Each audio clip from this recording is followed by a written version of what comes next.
Hello friends, कैसे हैं आप। आशा करता हूँ अच्छे होंगे।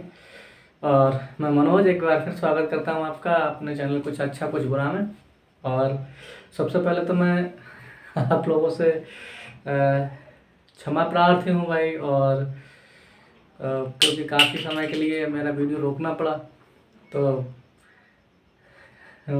क्या कहूँ मैं, मुझे खुद इस चीज़ से बहुत दिक्कत हुई, परेशानी हुई, क्योंकि जो चीज़ लगातार चलती, कंटिन्यू चलती, वो चलनी चाहिए। मगर ऐसा नहीं हुआ। आपको पता है, कारण मैंने बताया था एक दिन। तो कोई बात नहीं, हम शुरू करते हैं आज से अपना नया सेशन। और आज के सेशन में हम जो भी है, जहाँ से हमारी पढ़ाई स्टॉप हुई थी वहाँ से आगे बढ़ाएंगे। ओके फ्रेंड्स, तो मैं समझता हूँ आपकी नाराज़गी मेरे प्रति समाप्त हो जाएगी। मैं जानता हूँ आप मुझसे बहुत सारे नाराज़ होंगे, लेकिन अपनी नाराज़गी को कृपया दूर करें हैं और मेहनत से पढ़ाई करें। तो हम आज बात करेंगे प्रिज्म की, और देखते हैं प्रिज्म क्या होता है भाई, कैसे बनाया जाता है, क्या होता है, और ये किस घटना पर आधारित होता है। बहुत सारी अच्छी बातें होंगी आज हमारे बीच हैं, क्योंकि काफ़ी दिनों के बाद मिले और काफ़ी दिनों के बाद मिलने का अलग अलग होना चाहिए है। तो बात करते हैं हम प्रिज्म की। देखिए प्रिज्म क्या होता है। प्रिज्म की सबसे पहले हर चीज़ की परिभाषा होनी चाहिए, तो बता देते हैं प्रिज्म की परिभाषा क्या होती है। देखो, प्रिज्म की जो परिभाषा होती है, प्रिज्म बनता कैसे है, उसको करने के लिए हम ऐसे करके दो पटल लेते हैं। ठीक है, कैसे, दो समतल पटल, कुछ इस तरह से। थोड़ा सा मेरा कहेंगे कि ड्राइंग जो है कमज़ोर है। ओके, इस तरीके से हमने क्या लिया, दो पृष्ठ लिए हैं ये। ओके, अब ये दो समतल पृष्ठ हैं। थोड़ा सा इस पर बनाने की बजाय मैं आपको चलो देखता हूँ। एक पृष्ठ ये है और एक पृष्ठ ये है। इन दोनों पृष्ठों को हमने क्या किया, इस तरीके से मिला दिया। तो इन दोनों को जब हम मिला देंगे तो एक कुछ इस तरह की आकृति बन जाती है। एक पृष्ठ ये बन जाएगा और एक पृष्ठ ये दो, ये कैसे हैं, समतल पृष्ठ हैं। दो पारदर्शी समतल पृष्ठ हैं। इन दोनों पृष्ठों को मिला देंगे ऐसे किसी कोण पर। इस जब हम इन दोनों पृष्ठों को किसी कोण पर मिला देते हैं और इनके बीच में एक पारदर्शी कोई माध्यम मीडियम भर देते हैं, तो ये बन जाता है प्रिज्म। क्या बन जाता है, प्रिज्म। तो परिभाषा आपको याद हो जानी चाहिए, कैसे, किसी कोण पर झुके, ये कोई भी एंगल हो सकता है, 60, 30, 45, किसी भी कोण पर हो सकता है। ओके, तो किसी कोण पर झुके दो समतल पृष्ठों के बीच, ये समतल पृष्ठ और ये समतल पृष्ठ, किसी कोण पर झुके दो समतल पृष्ठों के बीच घिरे पारदर्शी माध्यम को हम लोग क्या कहते हैं, प्रिज्म कहते हैं। देखो समझ में आ गया होगा। एक पृष्ठ ये है ए, दूसरा पृष्ठ ये है बी। इन दोनों को हमने क्या किया, ऐसे करके एक कोण, एक किसी भी, ये थोड़ा सा तिरछा आपको इसलिए बना के दिखाया मैंने। ओके, इनको जब हम ऐसे करके जोड़ेंगे तो इस प्रकार के एक किसी भी एंगल पर हम जोड़ते हैं। मानो एंगल का नाम है मान लीजिए ए। ठीक है, ओके, इसे हम कहते हैं प्रिज्म एंगल। तो यहाँ से लेके यहाँ तक ये ऐसे जोड़ा गया इन दोनों पृष्ठों को किसी कोण पर, तो ये जो आकृति बनी, इसके बीच में भर क्या, इसके बीच में हम लोगों ने बना है एक पारदर्शी माध्यम से कांच। ओके, और ये बन गया हमारा प्रिज्म। तो मैं समझता हूँ आपको प्रिज्म की परिभाषा समझ में आ गई होगी। और मैं थोड़ा मार्कर चेंज कर लूँ, एक सेकेंड।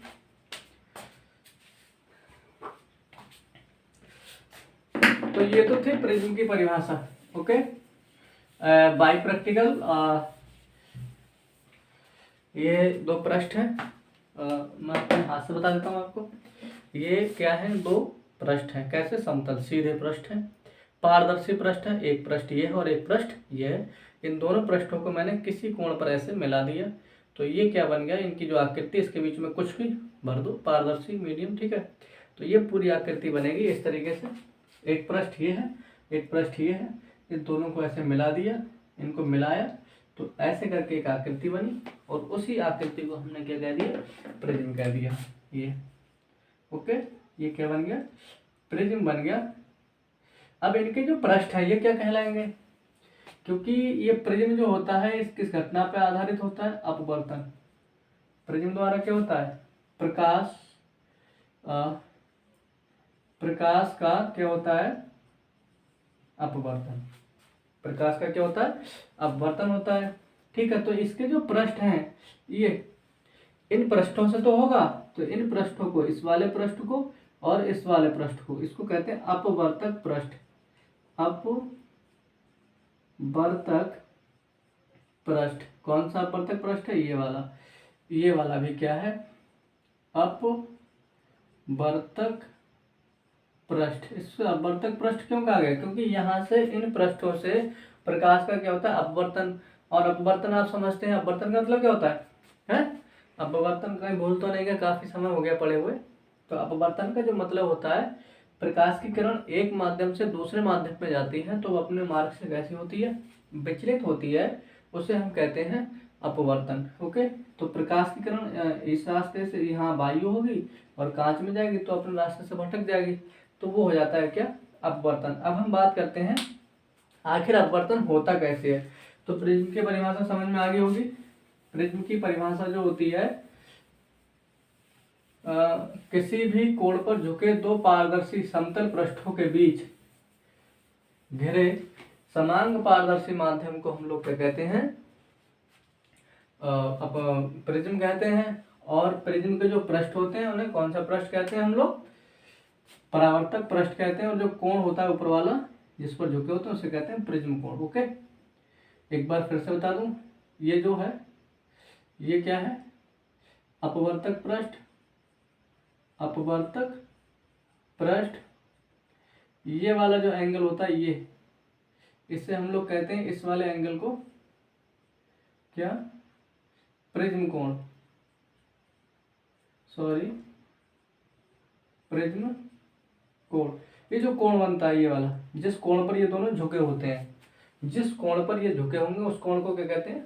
प्रिज्म कोण। ये वाला पृष्ठ, ये और ये वाला पृष्ठ, ये दोनों कैसे पृष्ठ हैं? अपवर्तक पृष्ठ। ओके, अब हम दिखाएंगे क्या? इसको नाम दे दिया ABC। ये कोई प्रिज्म हो गया। अब प्रकाश की किरण कैसे इसमें मतलब कि वो रिफ्लेक्टेड होती है, वो चीज मैं आपको दिखाऊंगा। थोड़ा बड़ा चित्र बना दो ना, ये समझ में आ गया होगा। तो बड़ा चित्र बनाने के लिए एक सेकेंड बस वेट करिए, और इस तरह से आपका ये बन जाता है थोड़ा सा बड़ा चित्र। और जब बड़ा चित्र बनेगा तो थोड़ा समझ में भी कैसा आएगा? ठीक ठाक आएगा। ओके, ये क्या बन गया? प्रिज्म बन गया। क्या बन गया? ये प्रिज्म। अब यहाँ से प्रिज्म कांच का बना हुआ है, तो ये फर्स्ट ये प्रिज्म कोण हो गया, ये हो गया B, और ये क्या हो गया? C। तो ये कांच का है और यहाँ पे बाहर क्या होगी इसके? वायु।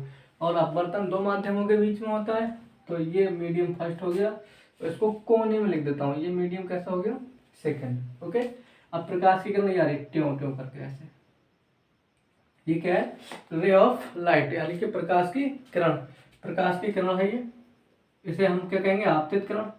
ये जब किसी इस पृष्ठ पर पड़ रही है, पहले वाले पृष्ठ पर, तो जहां पर भी पड़ेगी उस पृष्ठ के लंबवत हम यहाँ पर एक लाइन खींचेंगे, उस बिंदु से ही जाएगी जिस बिंदु पर टकरा रही है, ऐसे करके। ओके, अब याद करिए, ये पुराना वाला चित्र थोड़ा सा, प्रकाश की किरण ऐसे आती है और यहाँ पे जहाँ पे भी टकराती है वहाँ अभिलंब खींचते हैं और ऐसे करके चली जाती है। ओके, अभिलंब के पास ये क्या है? अभिलंब। ये क्या है? अभिलंब। याद करिए थोड़ा सा। तो ये वाला पृष्ठ को अगर मैं ऐसे कर दूं तो ये ऐसा बन जाएगा ना। इस पृष्ठ को ऐसे मानो ऐसे मैंने घुमा दिया तो ये ऐसे बन जाएगा। अब इस पे ये प्रकाश की किरण इस तरह से आगे टकराएगी, तो यहाँ पर ये वाला अभिलंब कैसा हो जाएगा? इस लाइन को मैं सीधा कर रहा हूँ ऐसे करके, तो ये पृष्ठ सीधा हो जाएगा ना। तो ये क्या है? अभिलंब। अभिलंब थोड़ा सा याद करना है हमें कि प्रकाश की किरण जब एक माध्यम से दूसरे माध्यम में जाती है, और पहला माध्यम क्या होना चाहिए? विरल। विरल का मतलब कुछ सॉफ्ट, मुलायम। और दूसरा माध्यम कैसा होना चाहिए हमारा? कठोर, यानी कि सघन। तो जब प्रकाश की किरण विरल माध्यम से सघन माध्यम में जाती है तो हम लोगों ने क्या पढ़ा था? अभिलंब की ओर झुकती है। भाई बायस देखा जाए इसके अनुसार तो इसको सीधा जाना चाहिए था, बट ये सीधी नहीं जाएगी। क्या होगी? इस अभिलंब की ओर को झुकेगी और ये कुछ इस तरह से निकल के जाएगी ऐसे, ये। ठीक, ओके। ये प्रकाश की किरण इस तरह से जाएगी। अब जैसे ये प्रकाश की किरण क्या है, इसको नाम दे दें यहाँ से। इसको मैंने कह दिया x, इसको क्या कह दिया? यहाँ पे ये पॉइंट जो है इसको कह दिया y। ये कौन सी किरण हो गई यहाँ पे? x y। इसको मैंने कह दिया m और इसको क्या कह दिया? n। ये mn क्या है? ये पहला अभिलंब है, y पर खींचा है जो हमने। ठीक है, पॉइंट y पर खींचा है, और ये x y कोई भी एक किरण है। अब क्या हुआ कि प्रकाश की किरण जो है यहाँ से जब बाहर जाएगी इस वाले पृष्ठ से, ठीक, तो यहाँ पर भी क्या होगा, एक अभिलंब खींचेंगे इस पृष्ठ के लंबवत जहाँ टकरा रही है, तो ये कुछ इस तरह से खींचेगा, खिंच गया। अब हम लोगों ने क्या पढ़ा था, ये इस वाले इसको मान लिया मैंने एन डैश और इसको क्या मान लिया एम डैश। तो ये एम डैश और एन डैश, एम डैश और एन डैश दूसरा अभिलंब हो गया इस वाले बिंदु पर। इसको बिंदु को मैंने मान लिया क्या बाई डैश, ये बाई था, इसको मान लिया क्या बाई डैश। तो ये प्रकाश की किरण जब सघन माध्यम से विरल माध्यम में जाती है तो अभिलंब से दूर हटती है। वैसे तो इसको सीधा जाना चाहिए था यहाँ से निकल के ऐसे करके, बट ये सीधी नहीं जाएगी, क्या होगी इसके समांतर हो जाएगी, ये इस तरह से निकल के जाएगी, इस तरह से, यानी कि क्या होगा ये अभिलंब से दूर हट गई। अगर सीधी जाती तो अभिलंब की ओर को होती, लेकिन अभिलंब से क्या हो गई दूर को हट गई। अब इससे जो किरण, एक होता है इसमें आपतन कोण और एक होता है अपवर्तन कोण। आपतन कोण कौन सा होता है भाई, यहाँ पर आने वाली किरण और अभिलंब के बीच बने कोण को हम लोग कहते हैं आई, और जाने वाली किरण अभिलंब के बीच बने कोण को कहते हैं आर। तो जो किरण आ रही है इसके बीच और ये अभिलंब है, इनके बीच में जो कोण बनेगा वो क्या कहलाएगा आई, और जाने वाली किरण आई क्या है आपतन कोण, आई क्या है आपतन, आपतन कोण, ओके। और ये अभिलंब और जाने वाली किरण अभिलंब के बीच जो कोण बनता है उसको हम लोग क्या कहते हैं आर, ओके। यहाँ पर ये क्या हो जाएगा, इसी तरह से इसको आर डैश मान लेंगे, और अभिलंब ये है अभिलंब और ये है क्या जाने वाली किरण, इनके बीच में जो कोण बनेगा उसको कह देंगे हम आई डैश, ओके। ये आई डैश, ये आर डैश, ये आई और ये आर। अब इसको हम पीछे हटाएंगे ऐसे करके, तो यहाँ हम देख पा रहे हैं ये वाली किरण को हमने आगे बढ़ाया था, जाने वाली किरण को, और दूर जाने वाली किरण को जो प्रिज्म की ओर आ रही है इसको क्या करा हमने यहाँ से आगे बढ़ाया, और जो प्रिज्म से दूर जा रही है इसको पीछे हटाया। तो ये दोनों किरणों के बीच में यहाँ पर ये विचलन नजर आएगा, ये इसको हम कहते हैं विचलन, ओके। विचलन कोण, यहाँ पे जितना भी विचलन होता है उसको कहते हैं विचलन कोण। इसको कैसे लिखते हैं डेल्टा से, कैसे लिखते हैं डेल्टा से, ओके। मैं समझता हूँ आपको समझ में आ गया होगा। तो इस तरह से क्या होता है प्रकाश का प्रिज्म द्वारा अपवर्तन होता है। ये चित्र आप ध्यान से देख लें और इसको बना भी लें, ओके। तो मैं समझता हूँ आपको समझ में आ गया होगा। और ये किरण जो हमने यहाँ से पीछे हटाई थी और इस किरण को हमने आगे बढ़ाया था, एक पूछा जाता है कि विचलन कोण क्या होता है, क्वेश्चन एक हेडिंग आती है क्या विचलन कोण, और विचलन कोण को अंग्रेजी में कहते हैं डेविएशन एंगल। क्या कहते हैं डेविएशन एंगल। तो डेविएशन एंगल क्या होता है, विचलन कोण क्या होता है, इसे हम लिखते हैं डेल्टा से।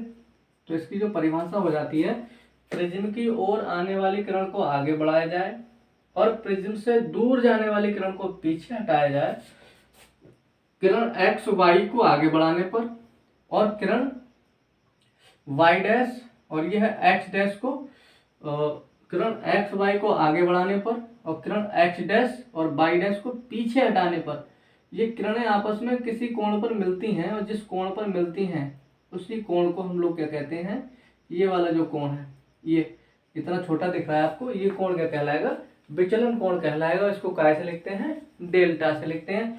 तो ये था इसके द्वारा विचलन कोण बनता है, वो कितना विचलन हुआ, दोनों विचलन का मतलब समझते हैं कितनी दोनों में परिवर्तन आया, कितना वो अपने रास्ते से भटकी, उसको कहते हैं विचलन। किस कोण पर भटकी, वो जो कोण होता है उस कोण को हम लोग क्या कहते हैं विचलन कोण कहते हैं। तो ये तो था आपका आज का प्रिज्म का टॉपिक, ओके। अब इस विचलन कोण की एक छोटी सी परिभाषा और आती है जिसे हम लोग कहते हैं न्यूनतम विचलन कोण। क्या कहते हैं न्यूनतम विचलन कोण। तो न्यूनतम विचलन कोण को परिभाषित करने के लिए क्या होता है कि इस आपतन कोण आई, ठीक है, का मान हम क्या करते हैं बढ़ाते हैं। तो पहले तो इस विचलन कोण का मान क्या होता है, आपतन कोण आई का मान बढ़ाते हैं तो विचलन कोण का मान क्या होता है बढ़ता है। सॉरी ये मैं अभी आपको बता रहा हूँ, फिलहाल में आप इतना ही रहने दीजिए, ओके। विचलन कोण अलग बनाऊंगा इसलिए मैं इसको अभी रोक रहा हूँ क्योंकि इसमें समझ में नहीं आएगा, आपको एक अलग से चित्र दूंगा। तो पहले आप इस चित्र को बना लीजिए फिर मैं रफ करता हूँ, ओके।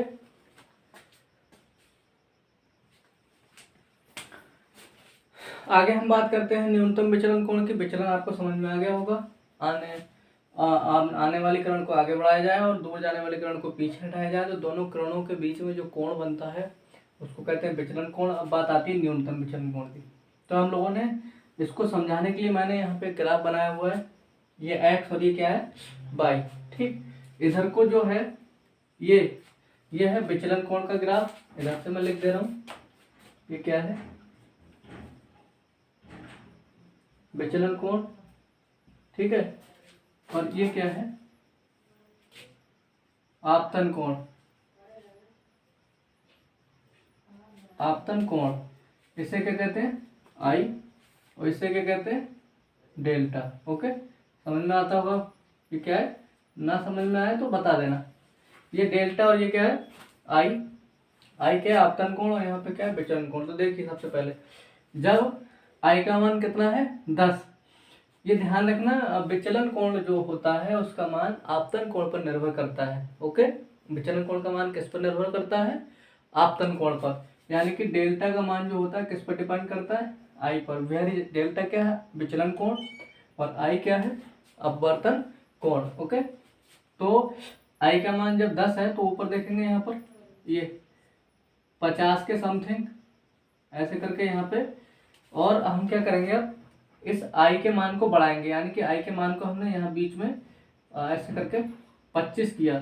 जब आई के मान को 25 करेंगे तो इसको ऊपर करेंगे तो इसके यहाँ पे सीधे में यहाँ पे बीच में इसके लगभग 50